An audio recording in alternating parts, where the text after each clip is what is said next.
Hello everyone, welcome again on this learning platform of super diamond knowledge. Guys, आज के इस video में हम डिस्कस करने जा रहे हैं 15 क्वेश्चन जो कि एस्टेट एग्ज़ाम टीजीटी इंग्लिश में 2018 में पूछे गए। जैसे कि आपको स्क्रीन पर दिख ही रहा है, एग्ज़ाम वो 2018 में कंडक्ट हुआ था। टीजीटी इंग्लिश का जो ये एग्ज़ाम है, सब्जेक्ट स्पेसिफिक हम ऑलरेडी डिस्कस कर चुके हैं, जो 5-6 साल के हैं, और चैनल प्लेलिस्ट क्रिएटेड है, आप उसको ज़रूर विजिट करिएगा, क्योंकि जो प्रीवियस ईयर पेपर्स हैं वो आपकी तैयारी में एक बहुत ही महत्वपूर्ण भूमिका अदा करते हैं। And guys, I saw your comments in the previous video. I feel very glad to see that you guys are very aware about your preparation and you guys are correcting me, and I'm very thankful to you all guys that you are correcting myself and my mistakes. And there were 2 questions wrong in the previous video. The first one related to the model. उसमें जो model आएगा वो cell आएगा, cell be punished. जब भी हम threaten के लिए जो मॉडल यूज़ होता है वो शेल होता है। और एक था वॉकड अलोंग फुटपाथ के साथ साथ चले, वहाँ पे बाय मिस्टेक इन हो गया। So make it correct and let's start our today's video. Subject specific हम ऑलरेडी डिस्कस कर चुके हैं। 15 क्वेश्चन जो कि कॉमन इंग्लिश के हैं वो हम आज के इस वीडियो में डिस्कस करने वाले हैं। तो चलिए डायरेक्ट हम उनके ऊपर ही चलते हैं। क्वेश्चन नंबर ये 46 से 60 तक होते हैं। टोटल 15 क्वेश्चन होते हैं, कॉमन इंग्लिश से ये रिलेटेड होते हैं। So let's start. यहाँ से देखिए, हाँ, question number 46, fill in the blank with the appropriate preposition. यहाँ पे हमने प्रेपोजिशन फिल करनी है कि कौन सी यहाँ पे प्रेपोजिशन आएगी। We are going for a drive that's the country. यहाँ पे जो प्रेपोजिशन होगी वो होगी in. Option number 3 is the correct answer. अगला क्वेश्चन है, he wore a turban made of silk. उसने एक टर्बन यानी कि पगड़ी डाली हुई थी मेड ऑफ सिल्क, जो कि सिल्क की बनी हुई थी। तो ये अंडरलाइन जो वर्ड यहाँ पे दिखाए गए हैं मेड ऑफ सिल्क, वो क्या है ये पूछा गया। एडवर्ब है, एडवर्ब फ्रेज है, एडजेक्टिव फ्रेज है, या फिर नाउन फ्रेज है। तो गाइज जो ये है वो एडजेक्टिव फ्रेज है। क्यों? क्योंकि मेड ऑफ सिल्क, सिल्क की बनी हुई है, ये इसकी टर्बन की क्वालिफाई कर रहे हैं। और ये फ्रेज क्या होता है गाइज? ग्रुप ऑफ वर्ड और टू, ये एक या दो से अधिक शब्दों का एक समूह होता है। और ये एडजेक्टिव यानी कि विशेषता बताने वाली फ्रेज है। तो option number 3 is the correct answer. Next question, there is a mystery about his death and the police are looking into it. The underline phrasal verb means. यहाँ पे एक फ्रेजल वर्ब दी गई है लुकिंग इनटू। इसका meaning हमसे पूछा गया है, इसका मीनिंग होता है जांच पड़ताल करना।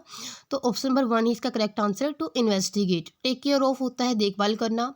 लुक बिहाइंड होता है पीछे देखना। टू रिवाइज क्विकली, जल्दी जल्दी किसी चीज़ को रिवाइज करना। Option number 1 is the correct answer. Next question है question number 49, fill in the blank with the appropriate preposition. We stayed dash Mumbai for 5 days। यहाँ पे आएगा इन। बड़े शहरों के लिए इन यूज़ होता है और छोटे गाँव या फिर छोटे कस्बों के लिए एट यूज़ होता है। यहाँ पे जो प्रेपोजिशन फिल होगी वो होगी in. We stayed in Mumbai for 5 days। Next question है guys question number 50, hearing the noise the boy woke up. Noise सुनकर जो लड़का था वो जाग गया। ये प्रनाउन है, नाउन है, वर्ब है, या फिर पार्टिसिपल है? ये गाइस है पार्टिसिपल। पार्टिसिपल की पहचान क्या होती है? इसकी मेजर पहचान होती है इसमें आईएनजी या फिर ईडी लगा होता है।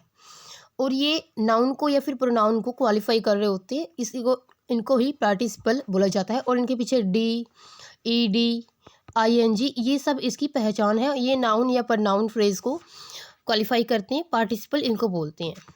अगला क्वेश्चन है क्वेश्चन नंबर 51, दे अराइव्ड सून आफ्टर। जो ये आफ्टर वर्ड है इसमें ये पूछा गया ये क्या है? जो ये आफ्टर है वो अराइव्ड को क्वालिफाई कर रहा है, तो ये एडवर्ब है। अगला क्वेश्चन है fill in the blank with the appropriate conjunction. इसमें हमने कंजंक्शन फिल करने। Grievances can not be redressed dash they are known. जो ग्रीवेंसेज हैं, जो गलतियां हैं, उनको तब तक रिड्रेस नहीं किया जा सकता, तब तक नहीं सुधारा जा सकता जब तक उनका पता ना चले। तो यहाँ पे जो कंजंक्शन होगी वो होगी अनलेस। अनलेस का मतलब होता है जब तक। एंड होता है और, बट परंतु, बिफोर होता है पहले। Option number 1 is the correct answer. अगला क्वेश्चन देखिए क्वेश्चन नंबर है 53, choose the most appropriate model for the blank. When I was young I does climb any tree in the forest. जब मैं युवा था, जब मैं छोटा था, तो मैं फॉरेस्ट में किसी भी पेड़ पर चढ़ सकता था। तो ये पास्ट की एबिलिटी को जो मॉडल दर्शाता है वो होता है कुड। यदि प्रेजेंट की एबिलिटी को दर्शाना हो तो कैन यूज़ होगा। मे पॉसिबिलिटी के लिए और मस्ट प्रोहिबिशन के लिए। Option number 4 is the correct answer for this question. Next question है question number 54, choose the correct verb for the blank from the options below. The earth dash around the sun. पृथ्वी सूर्य के चारों ओर घूमते, तो ये बात जनरल ट्रूथ है और जनरल ट्रूथ के लिए हमको पता ही है प्रेजेंट इंडेफिनिट टेंस का यूज़ हम करते हैं और उसकी पहचान क्या होती है, वर्ब की फर्स्ट फॉर्म के साथ एस या फिर ई एस उसमें लगाया जाता है। तो अर्थ के अकॉर्डिंग यहाँ पे मूव प्लस एस इसमें लगेगा। Option number third is the correct answer. और ये जो यदि ये चीज़ सिंगुलर है तो वर्ब है जो फर्स्ट फॉर्म प्लस एस या इस वाली आएगी, और यदि ये चीज़ प्लूरल होती है तो यहाँ पे फर्स्ट फॉर्म आती है सिर्फ ओनली, उसमें एस या ई एस नहीं होता। इस क्वेश्चन का जो करेक्ट आंसर है वो है ऑप्शन नंबर थर्ड। अगला क्वेश्चन देखिएगा, इस question number 55, choose the correct answer from the options below. I took it home with him, she said, उसने कहा मैं इसको अपने साथ घर लेके जाऊंगी। इसको हमने एक प्रकार से ये डायरेक्ट और इनडायरेक्ट स्पीच वाला क्वेश्चन है। She said that, she said, she had. अब देखिए जब जो ये रिपोर्टिंग वर्ब है इसको तो बोलते हैं रिपोर्टिंग वर्ब, आर वी से हम इसको डिनोट करते हैं, और जो ये होते हैं इन्वर्टेड कॉमास के अंदर ये होते हैं रिपोर्टेड स्पीच यानी कि आर एस। यदि जो रिपोर्टिंग वर्ब है वो पास्ट टेंस में है तो रिपोर्टेड स्पीच का टेंस चेंज किया जाता है, और यदि ये प्रेजेंट और फ्यूचर में हो तो इसका टेंस चेंज नहीं किया जाता। लेकिन अब आपको दिख ही रहा होगा जो ये है ये पास्ट में दे रखी है तो हमें इसका टेंस चेंज करना होगा। इसका टेंस अब देखिए क्या है, I took it home with him, इसमें सेकंड फॉर्म यूज़ हुई है यानी कि ये पास्ट सिंपल का है। पास्ट सिंपल वाले को हम किस में चेंज करते हैं, पास्ट परफेक्ट में, यानी कि हैड प्लस थर्ड फॉर्म आएगा। अब देखिए आप ऑप्शंस को एलिमिनेट कर देना, यहाँ पे हैड प्लस थर्ड फॉर्म नहीं है, यहाँ पर भी नहीं है, यहाँ पर भी नहीं है, सिर्फ एक ही ऑप्शन बचता है तो हमारा डायरेक्टली वही पे आंसर हो जाता है। यदि आपको जो ये ग्रामर के मोटे मोटे से रूल आपको पता है तो भी आप ऑप्शंस को एलिमिनेट करके आसानी से इसके आंसर्स को फाइंड आउट कर सकते हो।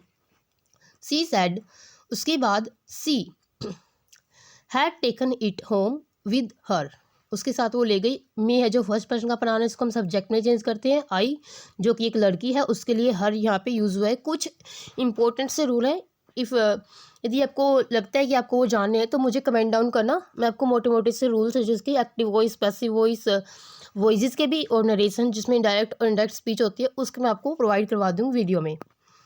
अगला क्वेश्चन है कि question number 56, choose the correct passive construction of the given sentence. अब हमने इसमें पैसिव वॉइस में चेंज करना है। They were carrying the injured player off the field. अब यहाँ पे जो सब्जेक्ट है वो तो है दे, और जो ऑब्जेक्ट है वो है ये। एक्टिव वॉइस में जो सेंटेंस का स्ट्रक्चर होता है वो होता है subject plus helping verb plus verb, main verb जिसको बोलते हैं, उसके बाद होता है ऑब्जेक्ट। जब हम उसको पैसिव बनाते हैं तो ऑब्जेक्ट को आगे लेकर के आते हैं, प्लस उसके बाद हेल्पिंग वर्ब, देन उसके बाद मेन वर्ब, उसके बाद लगाते हैं हम बाई, उसके बाद होता है सब्जेक्ट। देखिए अब ऑब्जेक्ट क्या है इसमें, द इंजर्ड प्लेयर, और इसमें टेंस कभी भी चेंज नहीं होता, द इंजर्ड प्लेयर आगे लेकर के आए इसको सब्जेक्ट में, द इंजर्ड प्लेयर। इसके अकॉर्डिंग वाज या वर्ड लगाना है। अब वर्ड तो दे के अकॉर्डिंग था, इंजर्ड प्लेयर तो एक ही है, यदि प्लेयर्स होता तो वर्ड लगाते, लेकिन ये तो प्लेयर है तो उसके अकॉर्डिंग वाज। आईएनजी को चेंज करते हैं हम बीइंग में। कैरी की थर्ड फॉर्म होती है कैरिड, उसके बाद ऑफ, जो ये उन्होंने लगा रखे हैं प्रपोजिशन बोलते हैं, of the field. By them इसमें आ सकता था बट उन्होंने नहीं दे रखा किसी भी ऑप्शन में, तो कोई बात नहीं, इसका जो करेक्ट आंसर होगा वो होगा ऑप्शन नंबर 1। नेक्स्ट क्वेश्चन है question number 57, fill in the blank by choosing the correct option. He is dash his glasses, वह उसके ग्लासेस क्या कर रहा है, लुक फॉर है, लुक है, लुकिंग फॉर है, या विल लुक है। इसमें एक फ्रेजल वर्ब है जो आएगी लुकिंग फॉर। लुकिंग फॉर का मतलब होता है ढूंढ रहा है। अब यहाँ पे लुक फॉर भी आ सकता था बट इसमें वो अभी ढूंढ रहा है, ही इज लुकिंग फॉर, तो इसके according looking for option number 3 is the correct answer. Look होता है सिर्फ देखना, विल लुक देखेगा, लुक फॉर का मतलब भी वही है बट सेंटेंस के अकॉर्डिंग इसमें जो आएगी वो होगी लुकिंग फॉर, ये वो अभी ढूंढ रहा है अपनी जो ग्लासेस हैं उनको। अगला क्वेश्चन है question number 58, choose the correct word the following expression, one who makes map और चार्ट्स। वो जो कि चार्ट्स और मैप्स बनाता है उसको क्या बोला जाता है, उसको बोला जाता है कार्टोग्राफर। कार्टूनिस्ट कार्टून काम करने वाले को बोलते हैं, कोरियोग्राफर जो कि डांस सिखाता है फिल्मों वगैरह में, और क्वायर मास्टर होता है संगीत मंडली जो गायक मंडली होती है वो। इसका जो करेक्ट आंसर है गाइस वो ऑप्शन नंबर 2। अगला क्वेश्चन है question number 59, fill in the blank with the correct option. I have not heard the latest news, मैंने जो सबसे लेटेस्ट वाली न्यूज़ है वो मैंने नहीं सुनी है, तो option number 1 is the correct answer. Late होती है बाद वाली, लेट होती है देर होना, और लेटर होता है बाद वाली, तो इस प्रकार से option number 1 is the correct answer. Next question है question number 60, choose the correct word that is spelled correctly. Option number second is the correct answer. Disintegration की स्पेलिंग यही होती है, DISINTEGRATION, dish integration.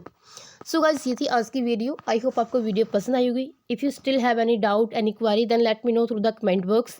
Bye bye, have a nice day, thanks for watching the video.